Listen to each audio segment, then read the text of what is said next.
পররাষ্ট্র উপদেষ্টা মোহাম্মদ তৌহিদ হোসেন নৃশংসতার জন্য জবাবদিহিতা নিশ্চিত করে এবং ফিলিস্তিনে স্থায়ী শান্তির প্রতিষ্ঠার গুরুত্বের উপর জোর দিয়েছেন। মঙ্গলবার তিনি বাংলাদেশ সফররত ফিলিস্তিনের প্রধান বিচারপতি ডক্টর মাহমুদ সিদ্দিকী আল হাব্বাসের সঙ্গে পদ্মার রাষ্ট্রীয় অতিথি ভবনে বৈঠকে এই মন্তব্য করেন।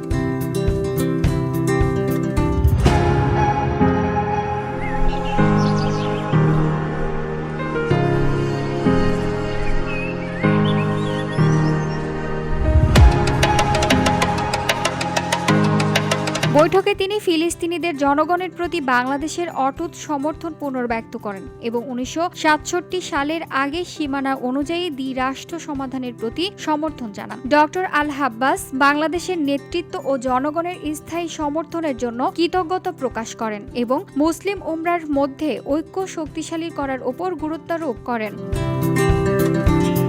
ফিলিস্তিনি প্রধান বিচারপতি বাংলাদেশ প্রধান বিচারপতির আমন্ত্রণে 3 দিনের সরকারি সফরে এসেছেন। VOD Bangla news desk.